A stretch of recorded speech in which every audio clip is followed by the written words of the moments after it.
The Timekeeper's Burden. World War II. My name is Elijah. I am a wanderer through the ages, a stranger in a strange land.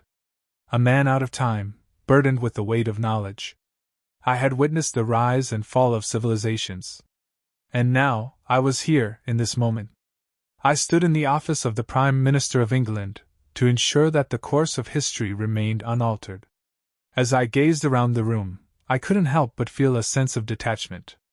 The ornate furniture, the flickering candles, the anxious faces of the Prime Minister's aides, it all seemed so quaint, so trivial, in the face of the vast expanse of time that I had traversed. And yet I knew that this moment, this conversation, was crucial. Winston Churchill, the Prime Minister, looked up from the papers on his desk, his eyes piercing through the smoke of his cigar. "Ah, Mr. Elijah, I've heard a great deal about your unique abilities. You have an unreal ability to see things that might happen. I must say, I'm both intrigued and skeptical." I smiled, a tired, wistful smile. "I assure you, Mr. Prime Minister, my abilities are quite real. I've seen the end of empires. I've walked among the ruins of civilizations. I have seen societies yet to be born." Churchill's eyes narrowed. "And what brings you to my office, Mr. Elijah? What message do you bring that the future might hold?" I took a deep breath, steeling myself for the task ahead. "I've come to persuade you, Mr. Prime Minister, to make a terrible choice.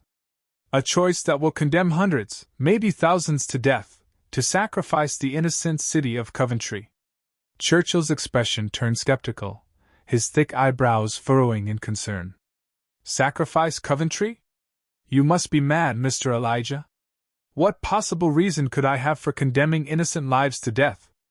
I sighed, the weight of my knowledge bearing down on me like a physical burden. "I'm afraid it's not a matter of choice, Mr. Prime Minister. It is a matter of history for me, and Coventry must fall. The Germans must be allowed to bomb the city." Churchill's face reddened with indignation. "You expect me to believe that the fate of the war, of the entire world, depends on the sacrifice of a single city? I refuse to accept such a monstrous proposition." I leaned forward, my eyes locking onto Churchill's. "I'm not asking you to accept it, Mr. Prime Minister. I'm telling you that it is so. I've seen the outcome. If you do not sacrifice Coventry, trust me, the alternative is far worse." The Prime Minister's aides shifted uncomfortably, their whispers and murmurs filling the room like a restless wind. Churchill's gaze never wavered, his eyes boring into mine as if searching for any sign of deception. "I need proof, Mr. Elijah," he growled, his voice like thunder. "I need to know that you're not some charlatan, spinning tales to manipulate me. Show me something, anything, that will convince me of the necessity of this monstrous act." I nodded, understanding the Prime Minister's skepticism.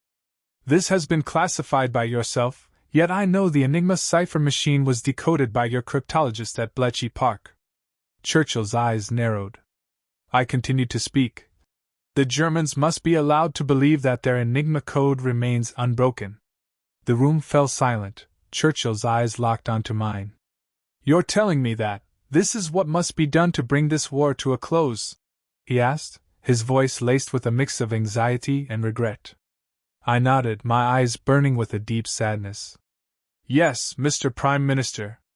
This will allow you to break other messages and gain strategic intelligence that will let you defeat the Germans. In years to come, people will understand the terrible decision you have to make, but it will also be a reminder that some sacrifices must be made, no matter how terrible they may seem, to ensure the survival of humanity." The room hung in silence, the weight of my words slowly sinking in, like the inevitability of fate.